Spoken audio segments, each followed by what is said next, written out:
আমাদের যে ব্রহ্মা সে তো আমাদের ব্রহ্মলোক আলো করে বসে আছে। গোবিন্দ কি করেছে?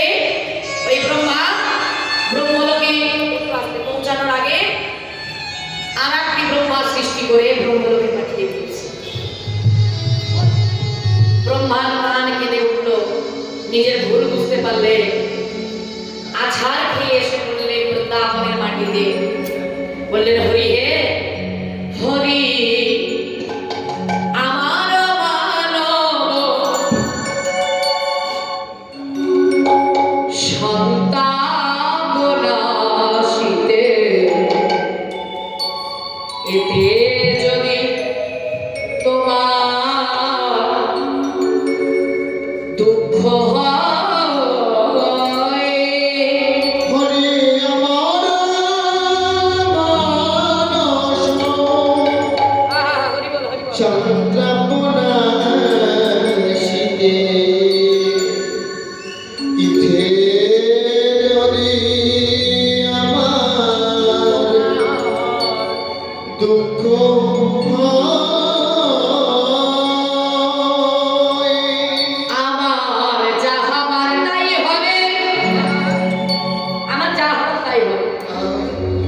তুমি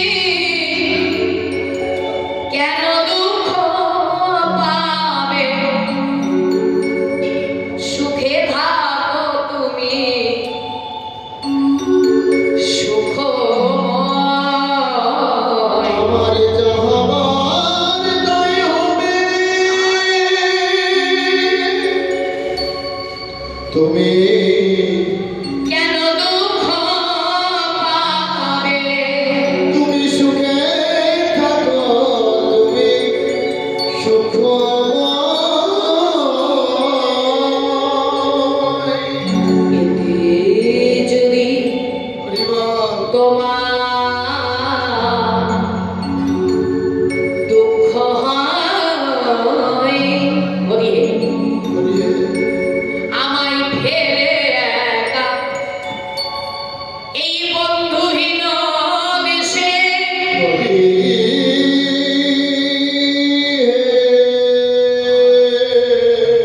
হরি বল,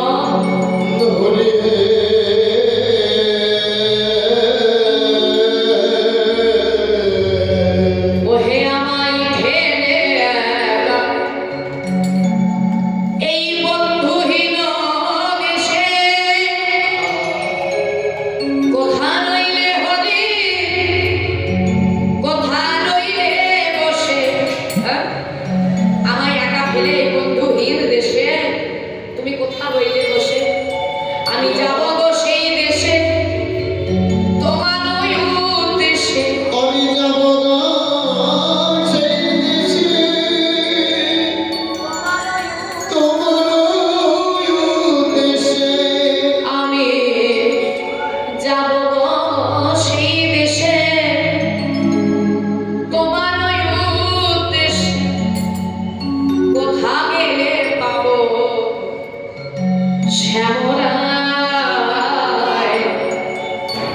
এতে যদি তোমার দুঃখ হয়। ও দয়াময়, চতুর্মুখ ব্রহ্মা, সৃষ্টিকর্তা ব্রহ্মা আজ আছাড় খেয়ে পড়ল গোবিন্দের চরণে, যে দয়াময় আমি না জেনে বুঝে ভুল করেছি, তুমি আমায় ক্ষমা করে দাও। গোবিন্দ বলল ব্রহ্মা, তুমি চতুর্মুখ ব্রহ্মা, সৃষ্টিকর্তা ব্রহ্মা বলে তোমার এত অহংকার, তুমি আমার নিত্যলীলা বুঝতে পারলে না? তুমি ভুল করনি, তুমি অন্যায় করেছো। একটা কথা মনে রেখো, ভুলের ক্ষমা হয় কিন্তু অন্যায়ের ক্ষমা হয়। তুমি অন্যায় করেছো, তাই আমি তোমায় অভিশাপ দিলাম, আগত কলিযুগে তুমি যাবে চবনের ঘরে।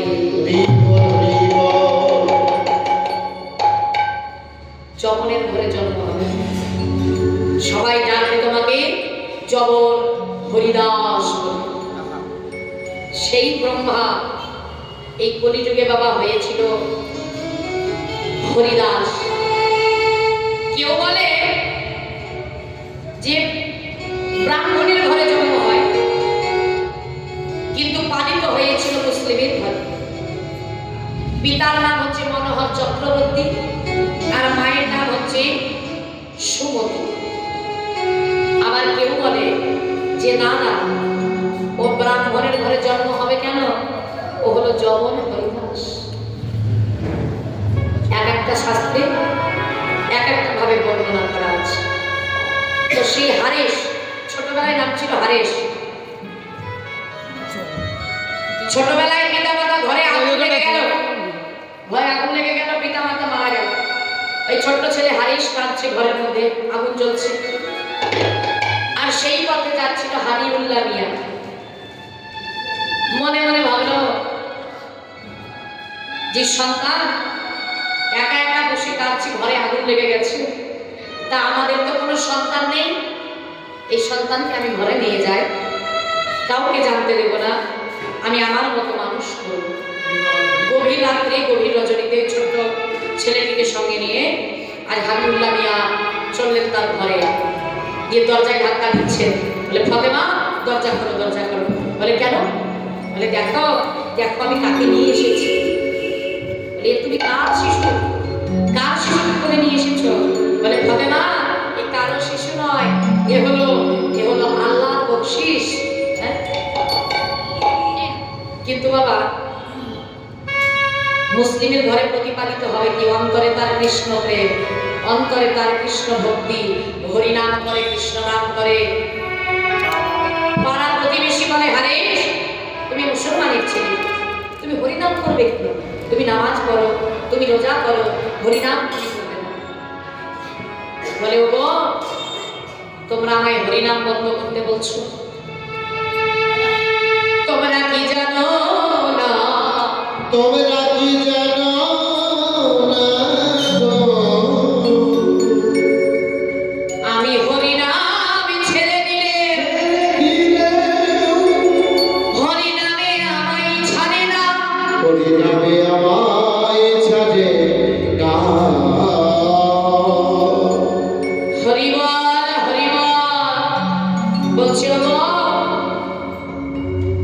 আমি হরিনামে ছেড়ে দিলেও হরিনামে আমায় ছাড়ে না।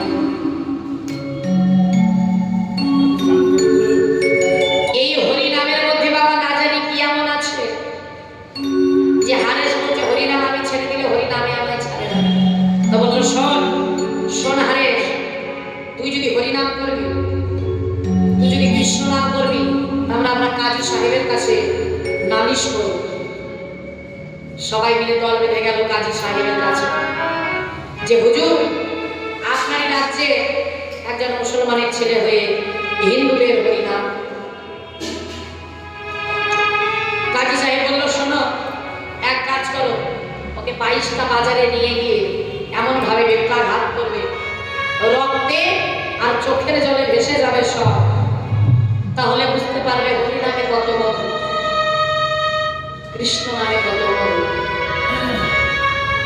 আর যদি ওকে মারতে না পারো তাহলে তোমাদের গর্দান যাবে। পাইকিয়া দাদা কি করলো বাবা, ওই হারেশকে নিয়ে 22টা বাজারে বেত্রাঘাত করলো, চাবুকের বাড়ি মারলো, কিন্তু হরিদাস ঠাকুরের নাম বন্ধ করতে পারলো। অবশেষে পাইকিয়া দাদা বললো হারেশ তুমি হরিনাম বন্ধ করো, তোমায় করজোর করে বলছি, জানি না তোমার মধ্যে কিসের আত্মা আছে, 2-1টা বাজারে মারলেই লোকে মরে যায়, আর 22টা বাজার শেষ হয়ে গেল, তুমি এখনো মৃত্যুবরণ করলে না। বললে হরিদাস ঠাকুর বলল শোনো, ওই চাবুক মেরে তোমরা আমায় মারতে পারবে না, আমাকে মারতে গেলে তোমাদের একটা কাজ করতে হবে। কি কাজ?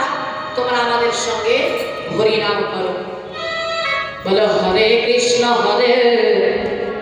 কৃষ্ণ কৃষ্ণ কৃষ্ণ হরে হরে, হরে রাম হরে রাম, রাম রাম হরে হরে।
মুসলিমের ছেলে হয়ে হিন্দুদের হরিনাম করতো, না তো তোরা ওকে কবর দিবি আর না তো তোরা আগুন দিয়ে জ্বালিয়ে দিবি, তোরা এক কাজ কর, তোরা ওকে গঙ্গার জলে ভাসিয়ে দে। যেই না হরিদাস ঠাকুরকে গঙ্গার জলে ভাসিয়ে দিল, ভাসতে ভাসতে এসে লাগলো কোথায়? শান্তিপুর ঘাটে। শান্তিপুর ঘাটে যখন ভাসতে ভাসতে চলে আসছে, অদ্বৈত আচার্য দেখে বললেন, ওই তো আসছে।